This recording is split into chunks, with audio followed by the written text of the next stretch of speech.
going to take a chance that I can get through this without the furnace kicking on and being too noisy for you to hear me.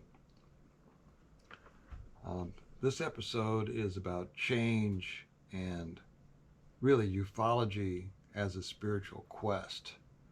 Um, and I'm trying out a new thumbnail on this one because we watched an episode on the Diary of a CEO that suggested some little changes that I'm going to make, and so we'll see if the logarithm shows my channel to more people. Not that I need more people; the ones I've got are enough. But I'm just curious as to what the logarithm is doing, because I have this whole 170 followers, and I'm not sure it's still even showing new episodes to all of those folks. So I'll put up the screenshot of that particular Diary of a CEO episode, so if you're interested, you can see what I see. Also, the thumbnail that I'm going to use is a change. And then I have change in my hand that has been changed, and the artwork that I've been doing, as you see behind me, has been changing too. Happens all the time. And change is part and parcel of ufology. Stick your toe in, and you might bump into something that will change your worldview. In the previous episode to this one, I talked about seeking or searching. That decision brings about change. So if you are here, you're probably seeking or searching or trying to find something. So basically, you're asking for it, as I was asking for it too. As usual, rather than opinions, I will give you a little research and some possibilities. This is a really big topic, so don't consider this definitive on it. And if I'm lucky, and I think I am lucky, me and the current Kansas City Chiefs, both of us, if I am lucky and I get some new viewers from some wrinkle in the logarithm, let me reiterate why I do this channel. My avowed purpose is to make ufology aware that there exists the writings of a little-known mystical Eastern faith, even now emerging from obscurity, and not all of its writings are even translated into English yet. And these writings back up much of what ufology already believes regarding life beyond Earth, intelligent beings, lost civilizations, and the timeline for intelligent life, etc., etc., etc. As a result, there are many ideas that you may already have in common with these writings, and that is my point. And my opinion, through my research, I feel I have learned that these writings indicate that mankind is a term that extends beyond mere humans. It includes all intelligent life in the universe. How did I come to that when so many other Baha'is who read the same writings I do didn't even think of that? Well, it's because I'm an experiencer. When an experiencer researches these writings, they will probably see things and make connections that non-experiencers can't because of the experience. We see the universe differently. Seeing something that's not supposed to exist, but does, will change your perspective. And then you begin seeking. If you are an experiencer too, then the research I share here is intended to help you explain what you are experiencing without any requirements on your part. Take from all of it what you will or don't. And feel free to read the writings yourself, and I always put a link to them in the description because they have already been given to you. As Ayn Rand once said, the question is not who will give me permission, but who is going to stop me. Steve Istall on YouTube, and I mention him a lot, his How to Hunt channel on YouTube. He acknowledged in the last couple of episodes, he did it again today. This is December 18th, 2024, that looking into ufology, and in his case, looking into the Sabe beings, ultimately ends in a spiritual quest. It ends with spiritually seeking after truth. That could be because it requires one to ask existential questions, big ones. And so I'm going to talk a little bit about a couple of those. One is faith. Our cover-up in the U.S. regarding things all ufology is that it doesn't want the status quo. Some of the things I've heard is doesn't want the status quo to suddenly question its faith. And they imply that that's your faith in your current religion, whatever that may be. In the U.S., that's largely Christianity. I think that they don't want anyone to question faith in the status quo, but that's just me. I have often quoted this from the writings. As ye have faith, so shall your powers and blessings be. This is the balance, this is the balance, this is the balance. That's Abdul-Baha, the servant of the glory. If you had asked my grandmother or great-grandmother if our family was Christian, they would tell you words to the effect that this family has always been Christian. But is that really true? Don't worry. I'm going to stick to my family so as not to put your family on the spot too much. The answer is, of course, no, that's not true. That's impossible. It might be more accurate to say that this family has always had faith, but now I'm 70-some years old, 73, and I know that, yes, some members have faith, some don't, and it's always been that way. The line of genetics of which I am built, and my ancestors and yours, goes back to intelligent beings hiding in the deep reaches of time beyond measure. That is, before the advent of His Holiness the Christ, the Anointed One, for instance. There could be no Christians before the advent of Christ. I have to stop here. Okay. There's a break in here. The line of genetics of which I'm built, and my ancestors and yours, goes back to intelligent beings hiding within the deep reaches of time beyond measure, way back there. And that is before the advent of His Holiness the Christ, the Anointed One. There could be no Christians before the advent of Christ. We know that. The Bible tells you that. My ancestors and yours were then guided by, according to the writings, other messengers of God in whom they had faith until later when they recognized whatever more current faith they now follow, whether it's Christianity, Islam, Judaism, Buddhism, whatever. All faiths changed over time as knowledge grew. And the writings say that knowledge grew because God sent a new faith. Each time He sent a new faith, the knowledge grew. At some point, everyone's family has changed from an older path to a newer path, right? Is the Pope Catholic? Well, the Pope might be Catholic now, but his family wasn't always that way. I guarantee it. Why?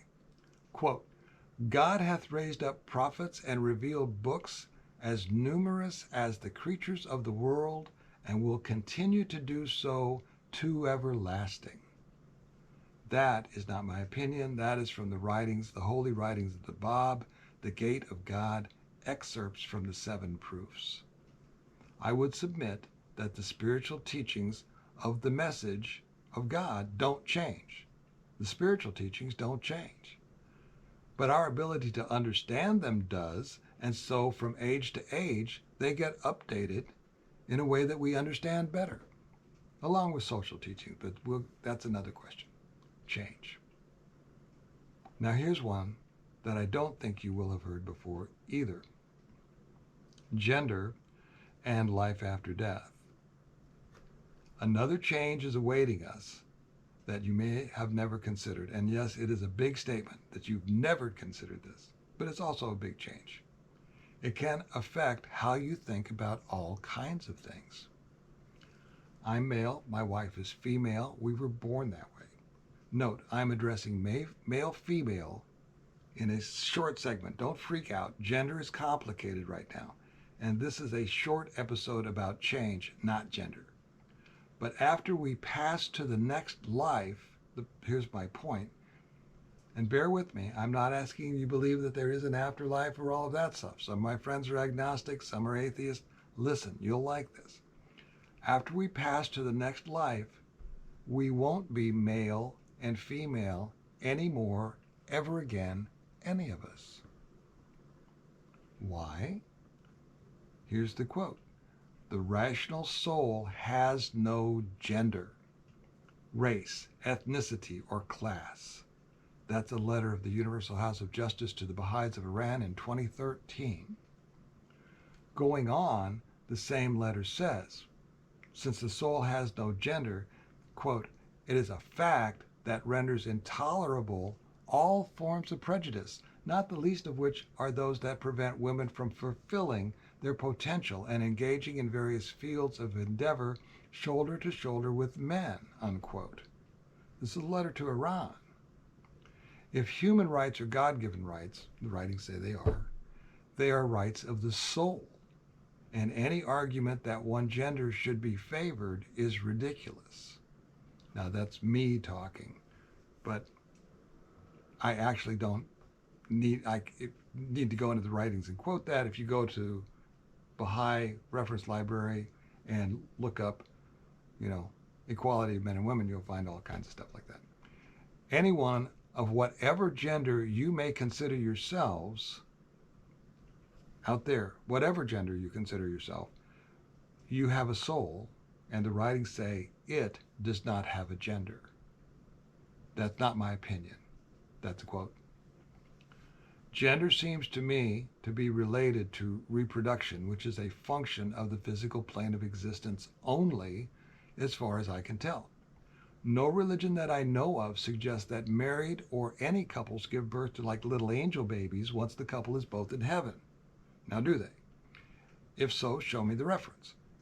If it was in the Bible or any of the holy books, we would all know about it. Did you know that already? That your soul doesn't have a gender? Consider some implications. And yes, we will get back to ufology because it does come back to that. I have always enjoyed the company of female friends of Barbara and me. Often I liked them better than their husbands. Often they were better conversationalists, had more interesting points of view, or at least said what they thought, whatever. But there are strict limits on such friendships, both ways, both for my wife with male friends, for me with female friends, because as we all know, what would people think? You can't just ask the wife of a couple out for coffee and conversation, nor can Barbara just ask the husband out. In many cultures, many parts of this country, maybe all of it, you just can't do that. That has an effect on everything. It is a form of prejudice, probably arising from jealousy, that at least will vanish in the next world because there is no gender, there is no physicality, there is no need for jealousy. All there is a need for is love. When you consider that gender is only a function of physical being, the implications just keep on keeping on, way beyond a short episode on ufology. Does this view offer a change to what you thought before? Take from it what you will or leave it. Now the ufology question is, since I feel I have shown previously on this channel from the writings that non-human intelligent beings must share the kingdom of mankind with humans, then it should follow that their souls do not have gender, ethnicity, class, etc. either. Do they understand that better than we humans do? I think probably they do. That's just my opinion. Here's a quotation for you. Baha'u'llah describes the purpose of human life as essentially spiritual in nature. An individual's true self is to be found in the powers of the soul, which has the capacity to know God and to reflect His attributes. The soul has no gender, no ethnicity, no race. God sees no differences among human beings except in relation to the conscious effort of each individual to purify his or her soul and to express its full powers. That's from the Universal House of Justice, a letter to the Congo in 2022, talking about spiritual change and search. I feel, my opinion, this may apply to all life in the kingdom of mankind, even though that particular letter is limited to humanity. Can such an understanding, having led E.T. and maybe Sasquatch to the eradication of sexual prejudice, be a stepping stone on their way to becoming a Type 1 or better civilization? Type 1 being a planetary civilization without war. Earth is Type 0. Such that Type 1's spiritual success has allowed them to become technologically advanced enough to be able to come here, of course, to visit the Sabe people. Who else did you think? See, we humans are so arrogant, we think E.T. came to see us, and we don't even consider another possibility that they came to visit their nice friends, the ones that could pinch our heads off but don't. If owls and E.T. are just symbols on a door to the universe that we are trying to push open, and that's from MUFON Symposium a year ago and Mike Cleland, as they both suggested a year ago, let me leave you with what such a change might entail. Ponder together, quote, ponder together the true purpose of the world of existence and the life of man.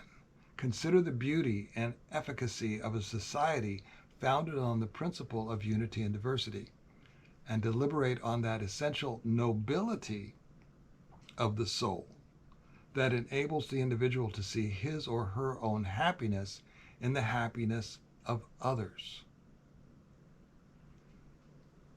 This idea of a soul, and a genderless soul at that, and that the spiritual quest is the purpose of the physical existence, and that is shared with us by E.T. and other intelligent beings, which we're only beginning to learn about, changes the approach to the whole ballgame, doesn't it? Now this is a letter from the Universal House of Justice to the Baha'is in the Cradle of the Faith, Iran, in 2011. And it goes on to say this very important thing next. Leave the oppressors to God. That's an important part of that statement. Here's another quote. Humanity's crying need will not be met by a struggle among competing ambitions or by protest against one or another of the countless wrongs afflicting a desperate age.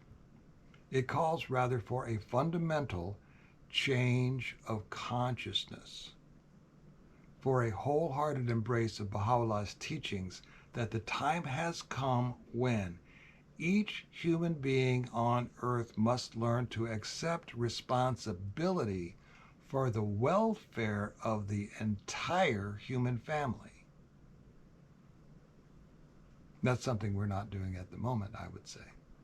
That's a letter from the Universal House of Justice, 24 May 2001, upon the completion of the terraces on Mount Carmel in Haifa, Israel. And just by chance and by the grace of God, Barbara and I and our family were living at the edge of the terraces on Mount Carmel, and we served at the opening of the terraces at the completion of those projects at that time. And so, by the by, if you want to see what that was talking about, the projects on Mount Carmel, go to Google and type in Google Images and type in Baha'i Gardens Haifa, and you'll see what I was talking about.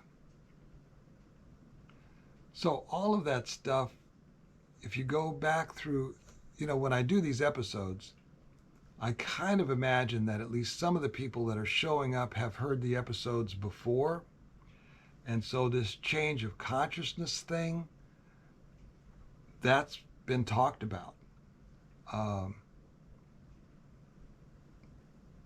Countless wrongs afflicting a desperate age, that's been talked about. The idea that the true purpose of existence and the life of man, there it is again.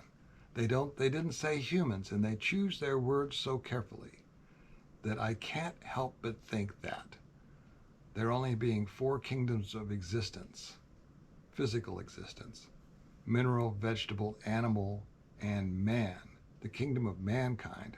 There's no place else to file any of these intelligent beings except in the kingdom of mankind with us. So anyway, I'm going to let that do it for now. And so this has been my episode on change, faith, and ufology as a spiritual quest. Thanks for being here. I'll see you next time.